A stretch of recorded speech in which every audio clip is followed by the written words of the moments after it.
For stuff.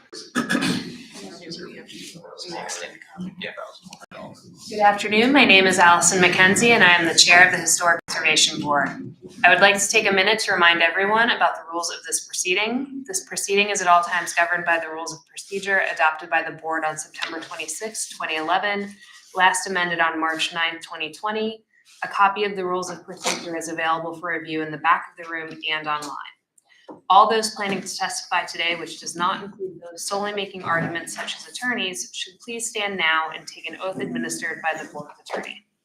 Right, yeah, so again, everyone who's gonna provide any testimony at all here today and is not an attorney, please raise your right hand. I need you to answer out loud.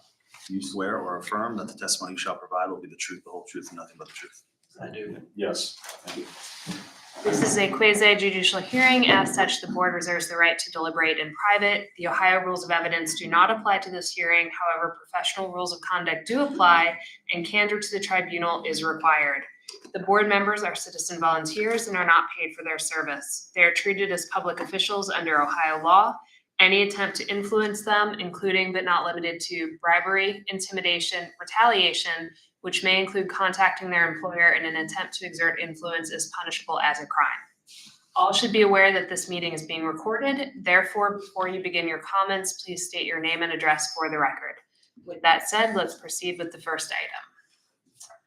Thank you, Madam Chair. Item 1 is an application for a certificate of appropriateness for 4000 Spring Grove Avenue in the Northside NBD Historic District. The property is the former White Castle restaurant that is on the corner of Spring Grove and Old Ludlow Avenue. The building is listed in the Northside Conservation Guidelines as a non-contributing building. That is staff's assumption. Anyway, the conservation guidelines simply state the White Castle is non-contributing. So staff assumes this is the same White Castle in question.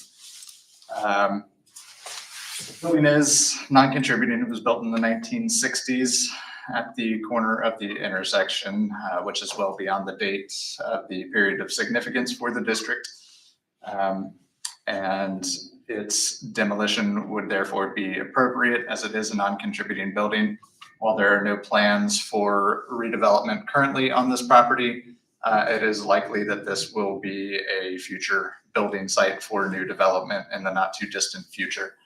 So the White Castle itself, while it is built near that corner of the property, its demolition would not adversely affect the streetscape of the district, primarily because of its non-contributing status and its incompatible materials, height and massing, and other aspects. You can see it is surrounded by a large surface parking lot that crosses over the parcel onto 3940 Old Ludlow.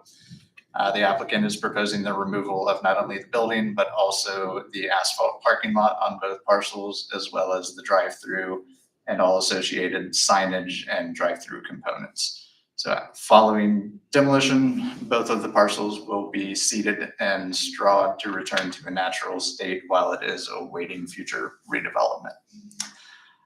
While 3940 Old Ludlow is not within the boundaries of the historic district, it is necessary to remove the parking from that parcel as well, because if only the building and the parking lot were removed from the White Castle proper property, this would be a standalone parking lot, which is not permitted in the district. So once the White Castle building is demolished, both of these parking lots on both parcels will be removed.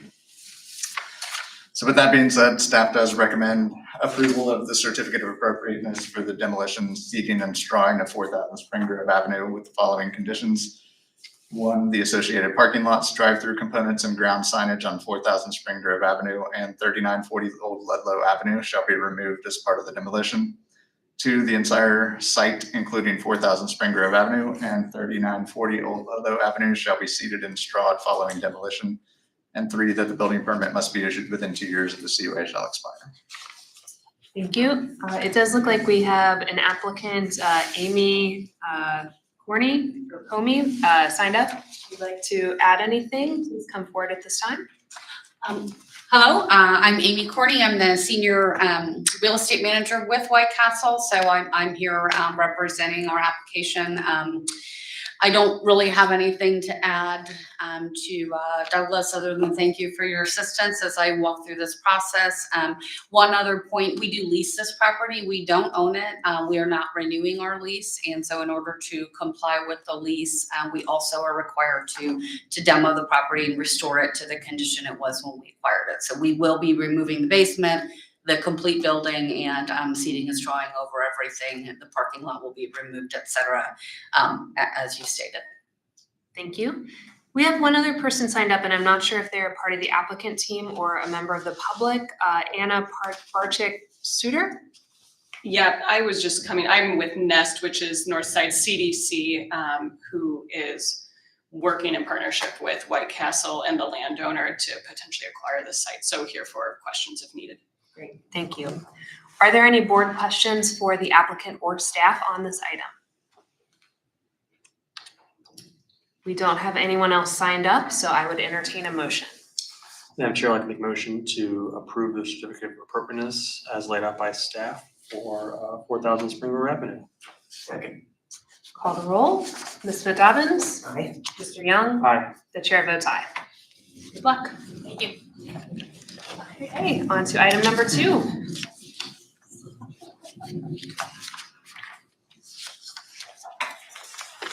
Thank you, Madam Chair. Item 2 is an application for a certificate of appropriateness and zoning relief for the property at 514 Fulton Street in the Prospect Hill Historic District.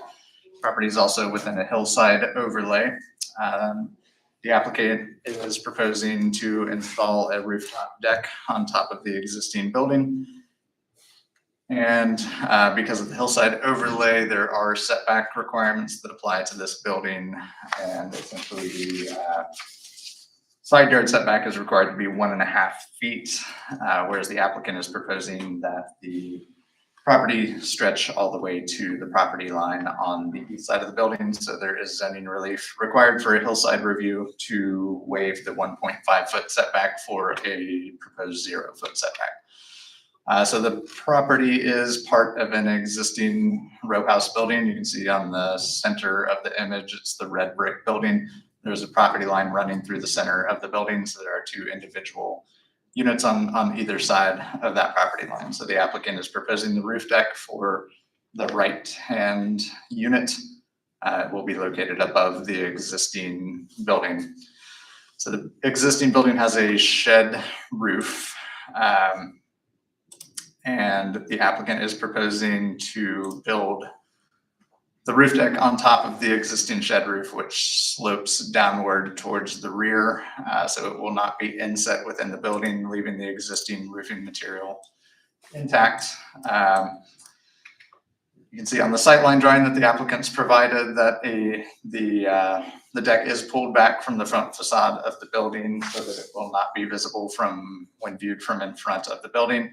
The rail for the front of that roof deck will be in line with the adjacent building to the side, which is sitting taller than the existing building and also is set back somewhat. So the roof deck will be set back. So when viewed from the edge, there will be minimal views where that guardrail starts to cut across the building. But it will not be a substantial view from any point on the street. The roof deck is primarily an open space. It will have simple black metal railings on the front and back side.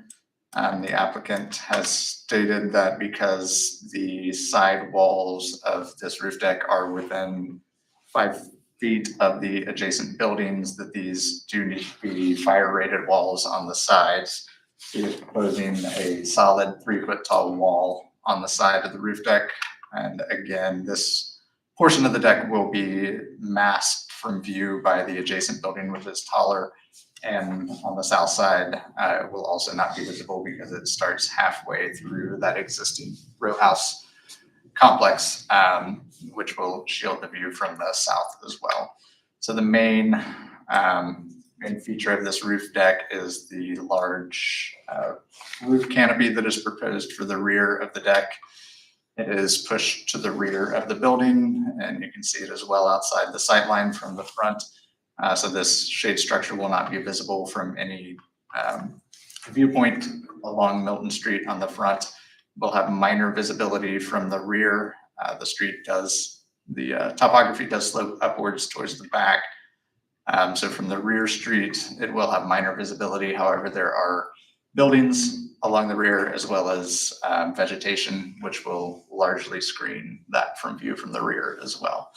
So as the primary concern with roof decks is the visibility from the primary street, none of the roof deck features will really be visible, have any substantial visibility from Milton Street.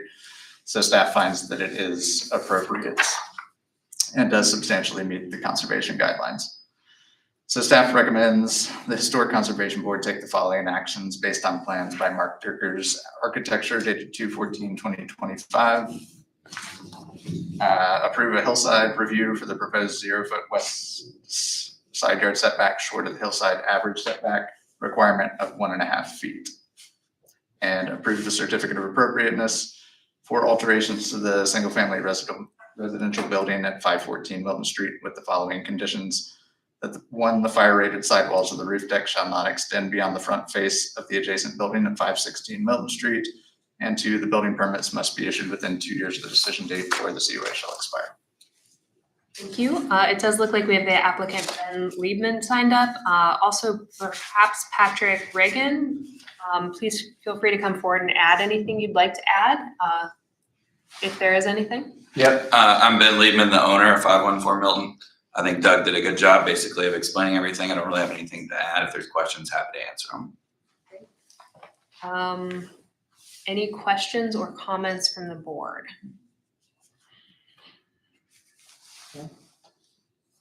I don't have anyone additional signed up. So with that being said, I would entertain a motion on this item. Madam Chair, I'd like to make a motion that we approve the certificate of appropriateness and zoning relief for 514 Milton Street as laid out by staff. Second. Call the roll. Ms. Smith Dobbins? Aye. Mr. Young? Aye. The chair votes aye. Congratulations. Good luck. On to item number 3. Thank you, Madam Chair. Item 3 is an application for a certificate of appropriateness at 1326 Broadway. So this is a continuation of a hearing that was previously heard by the Conservation Board at the July 21st hearing. The applicant had proposed at that point 2 side decks on the side of the building and the 2-level rooftop deck at the roof of the building.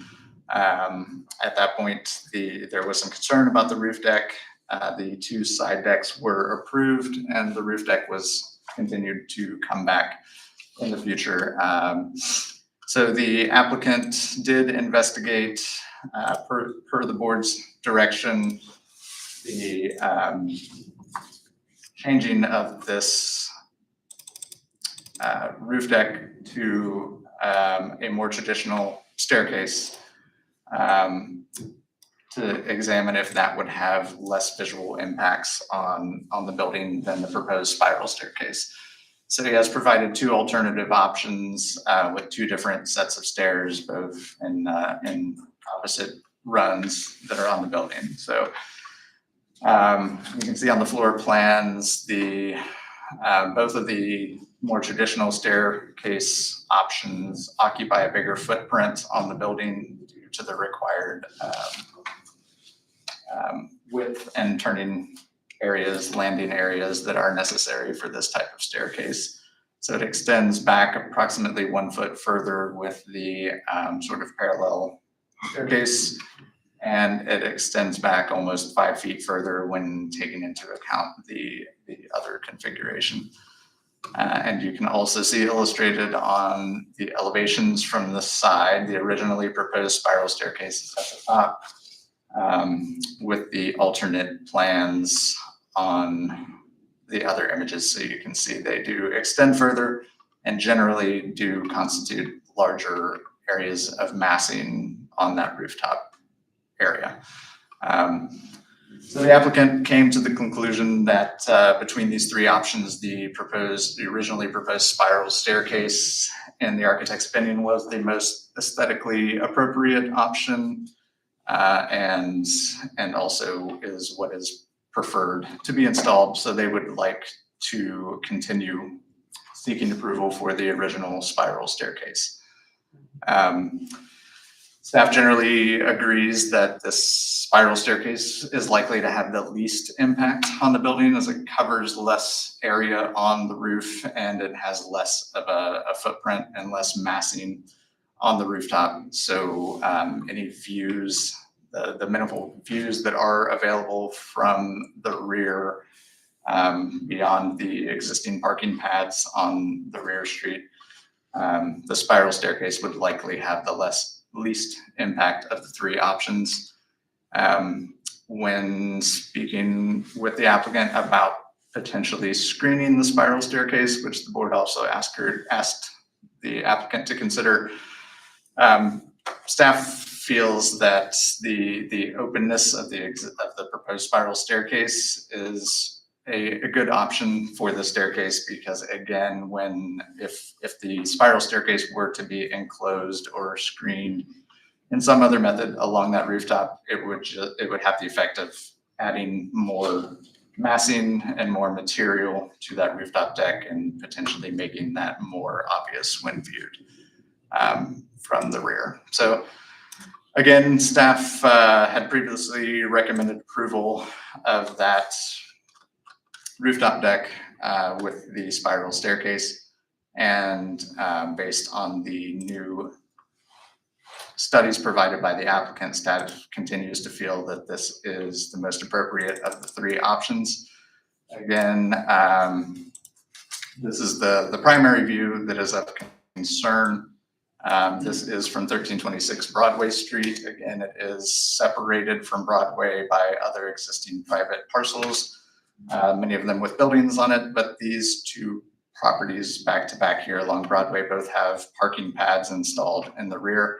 So it does allow views to the rear of that building. However, it is over 100 feet away when that roof deck begins from where someone would be standing on the sidewalk. So staff does not consider that to be a significantly impactful view, and it certainly is not an impactful view from the primary street, which would be Broadway. I'm sorry, this is Spring Street. I think I said Broadway before, but the rear street is Spring Street. Broadway is on the front.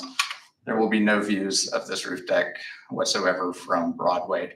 So being the primary street, again, similar to the last case, it is in a different historic district, but typically with roof decks, we do concern the primary street as the principal area of effect. So staff again would make the recommendation that we feel that this is appropriate and does substantially comply with the historic conservation guidelines.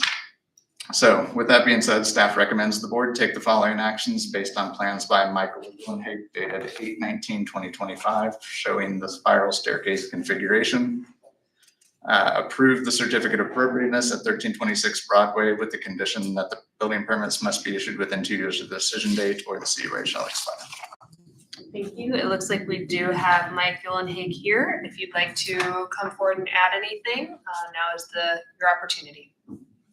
I think the staff did a great presentation. I don't think there's more to add from me, unless Alton has anything. I think Doug did a great job explaining what we'd like to do. Thank you. Did you catch names on that? Okay, any questions by the board for the applicants or staff? We do have some folks signed up, but I wanted to give you that opportunity. At this moment, no. Okay, we do have 2 members of the public signed up. I'll go in order of sign-in. Mr. Jones, if you'd like to come forward. We do have a 2-minute public comment period. I'll give you a little bit of leeway on that, but if you could keep it brief, I'd appreciate it. Madam Chair, I would like to introduce 2 drawings of 1326 Broadway for the record. I'll take a look at them first. Give them to you.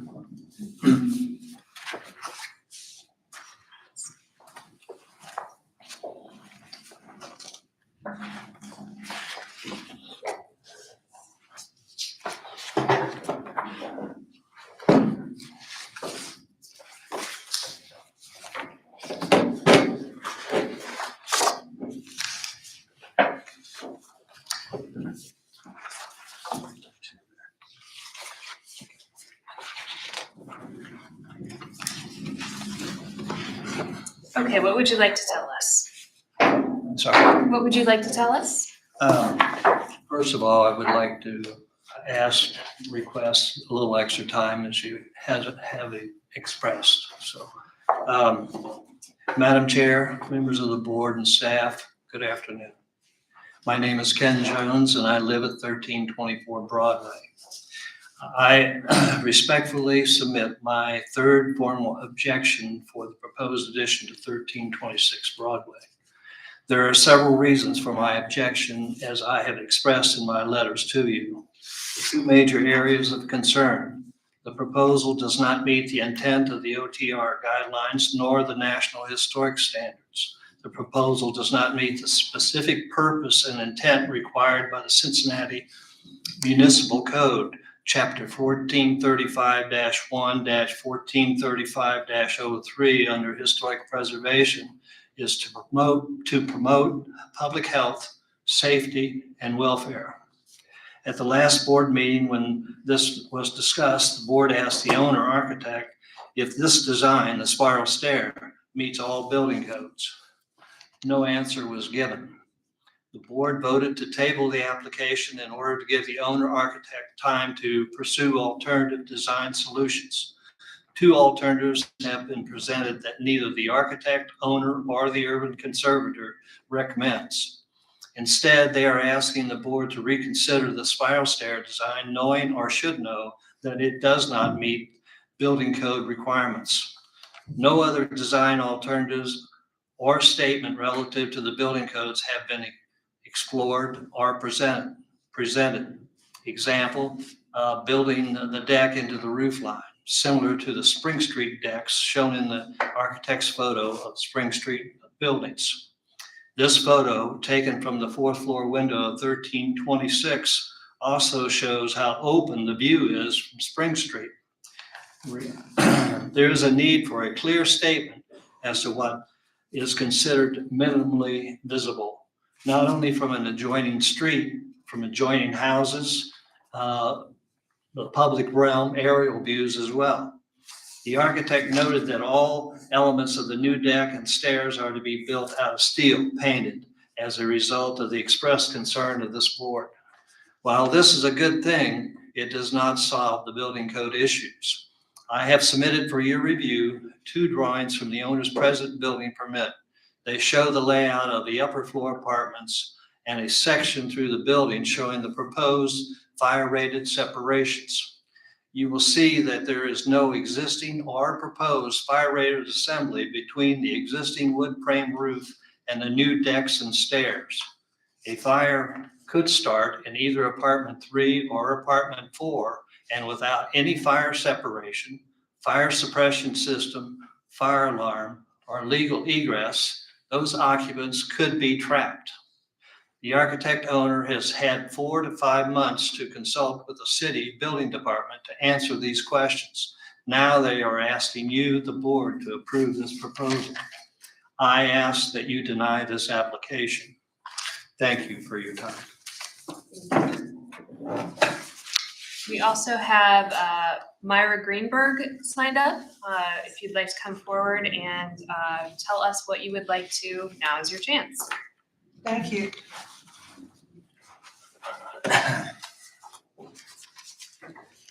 Thank you, Madam Chair, and hello, everyone. My name is Myra Greenberg. I live at 1324 Broadway, next door to the building in question.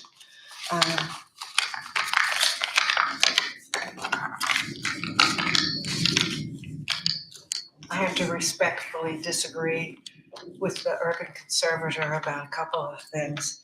So, number one, I do not believe that the owner applicant has carried their burden of proof on several matters. And as a result, because this does not comply with the Over the Run historic guidelines, nor with federal standards that are amplified through the historic guidelines. So I would like to read, I'm going to make it short, something from the National Park Service, new additions to historic buildings. It's updated 2024. And it also discusses a standard 9, but also standard 10. And here it goes. I'll make it short.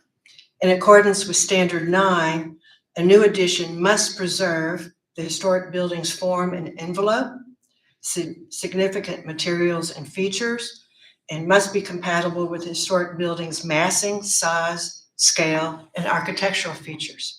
Standard 10, which is axiomatic to all types of additions, calls for new additions to be constructed in such a manner that the essential form and integrity of the historic property be unimpaired if the new work were to be removed in the future. So example, just the preceding application with the rooftop deck, if that rooftop deck were removed, then the building's form and its integrity is unimpaired. Preservation Brief 14, which is titled New Exterior Additions to Historic Buildings, dated August 2010. And there was a part that says, avoid designs that unify the two volumes, the historic building and the addition, that unify the two volumes into a single architectural whole. A new addition should always be subordinate to the historic building. It should not compete in size, scale, or design with the historic building. An addition that bears no relationship to the proportions, height, and massing of the historic building, that is, changes the height and scale of the building, will compromise the historic character as well. Even a small addition that is poorly designed will have an adverse impact. In addition, Preservation 14, on page 14 of Preservation Brief 14, there's a box and it says rooftop additions. And remember, this is 2010, and this is, a rooftop addition is generally not appropriate for 1, 2, or 3-story buildings, and often not appropriate for taller buildings. A rooftop addition should be minimally visible. Usually additions are hyphened or with a little annex so that the two volumes are distinguished from what is historic building and what is not. And I do believe that this type of integration into the roof and even destroying parts of the roof line and windows and so forth is an attempt to unify the rooftop deck into a single architectural whole. I'm also concerned that this apartment is being held out for lease with a huge rooftop deck. And since as I understand it, Cincinnati ordinance, you're supposed to self-certify that the entire building is code compliant with all safety codes. So I don't see how this can be, it just seems like such a mess to be offering an apartment with a huge rooftop deck and there haven't even been permits yet. I do believe that this deck poses a risk to all of us, that it is not just minimally visible from the perspective of the person who took that photo from Spring Street, but if you look at the statement that was submitted during the hearing last time, there were views taken from 1326, the back of the building and the upper stories, and it shows all of the public realm that could be seeing this thing. So they think that the straight stairs would be intrusive. Well, so would the spiral, so would all of it. So I would hope that you would deny. I hope that there's not half measures approved. I hope that this is not a compromise. and I hope that you will deny. Thank you very much. I believe that is everyone I have signed up. So I'll turn it back to the board if you have any additional questions or comments for applicant, staff. I have some questions for staff, just kind of getting some clarification. Just heard some National Park Service documents be referenced. Are these guidelines, are these rules? How do they kind of factor into the OTR Historic District guidelines? I'm not entirely sure what was quoted, but it's likely from like a preservation brief of some kind, which is intended to inform work on historic properties. It's based on the Secretary of the Interior standards, which are what our guidelines are also based on. So, Okay. That's helpful. Another question about, for a project like this, building code or building inspectors, plans examiners, do they ever get to crack at projects before they go to the HCB, or is it always after? so there's a sort of an informal meeting that I have with Art Dahlberg, who's the chief building official for the city of Cincinnati. We discuss projects that are heading to HCB to see if there are any major building code issues that would implicate the design of the building. He did review this project and did not mention any major concerns with it. And then I will just reiterate from last meeting that all the building code, fire code, separation, all those issues are all building code related. It's not something that we're looking at here today. That'll happen through the permitting process when these are submitted for permitting. If the deck does not meet the building code or the staircase does not meet the building code, it would have to be redesigned. And if it's substantially different from what's approved by the board today, they would need to come back for a new approval. Okay. For the spiral staircase, are there any options to maybe make it more safe? Like, I know it's an exterior staircase, are there some anti-skid or anti-slip measures that can be applied to the steps? Is there anything that was considered in this application? That I did not request to see that type of information. The applicant may be able to provide more. And my last question is, are you aware of any other precedents for exterior staircases in the Over the Rhine Historic District? We have, a lot of roof decks in Over the Rhine. Many of them have like a penthouse access type thing. Some have staircase accesses off the rear of the building from other decks or things along those lines. I don't recall, at least since I've been here, I have not seen another spiral staircase that's been proposed. Okay. But I don't think that a stair to access a roof deck is uncommon. Valid. Those are the questions I have. I think the stair is not the issue. I think it's just the type of stairs, that spiral staircase, and we can't deal with the safety issue, but it is still concerning, for me anyway, the safety of that rooftop deck, and then just how visible it'll be.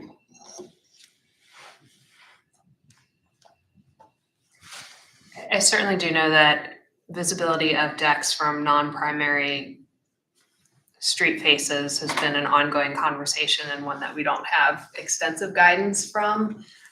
This is, I think, the first time I recall the one of the issues being raised, visibility from another property as opposed to a street. So that's something that's a little new, and again, not well covered by the guidelines. So I think that does raise an interesting question as to whether or not that should play into our decision.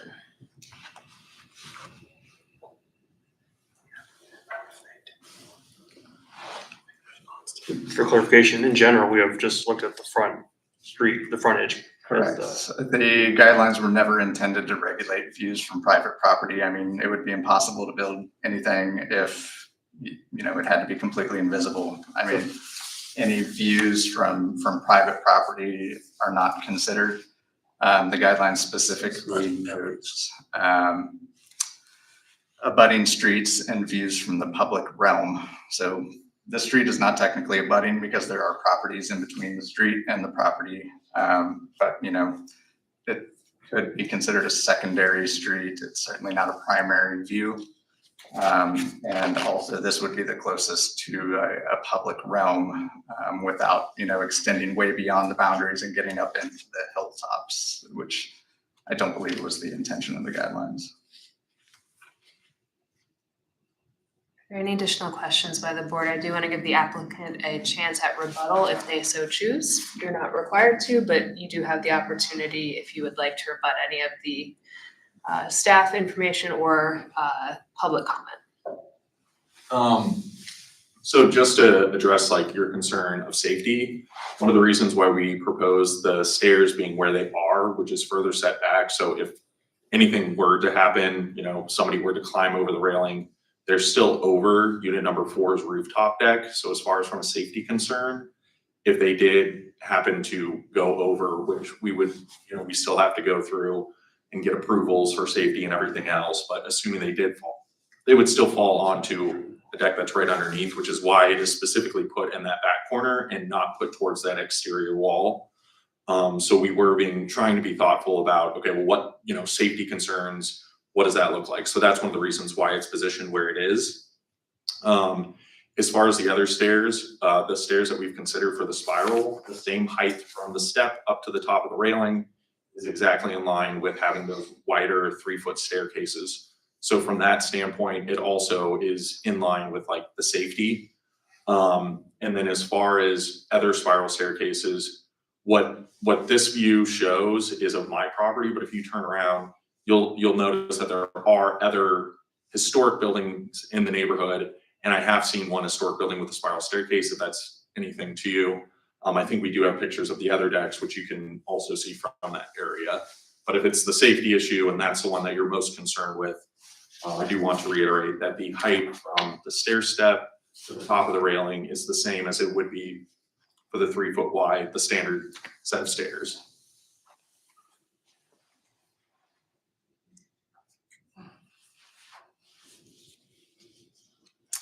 Additional questions or comments from the board?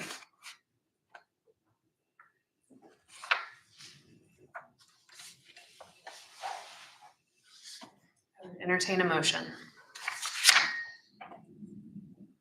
Madam Chair, I'd like to make a motion to approve the certificate of appropriateness for 1326 Broadway, conditions laid out by staff. I'll second the motion. I'll call a roll. Ms. McDobbins? Mr. Young? Yes. The chair votes aye. I know that DEX is something we've grappled with quite a bit, and I think it's going to be an ongoing item for conversation. I do believe that this deck and stairway have been located in the least obtrusive spot that they could be. I think that spiral stairs are not something that we would like to see on an ongoing and regular basis, but given the analysis and study done to show the benefit in this exact case, I think I can be comfortable with it. So. I agree as well. I think staff did a really good job researching this and working with the architect. I think we have the city building department will take a crack at this and we'll see what we can come back with. What's next in the process at least for that. Okay, I think we do have some additional business regarding staff approvals. I think we need to pull one of the approvals. Mr. Young, I'm sorry, but you can't vote on your own item. Are there any questions on any of the other staff approvals at this time? If not, I would entertain a motion. I need to remove my address from this. I would do that as part of your motion. Okay. Make a motion to approve the staff approvals for September with the exception of the staff approval for 327 Milton Streets. Is there a second? Oh, second. I will call the roll. Ms. McDobbins? Aye. Mr. Young? Aye. The chair votes aye. And it's my understanding that the approval for that address will come back to us the next time there are staff approvals. Is that correct? I mean, I think if we have 4 members of the board at the next meeting, we can just do it at the next meeting. Okay, In 2 weeks. great. Thank you, everyone. I don't have anything else. Does anyone else have any other items? Not, I would entertain a motion regarding adjournment. Second. All in favor? Aye. Okay, thank you, everyone.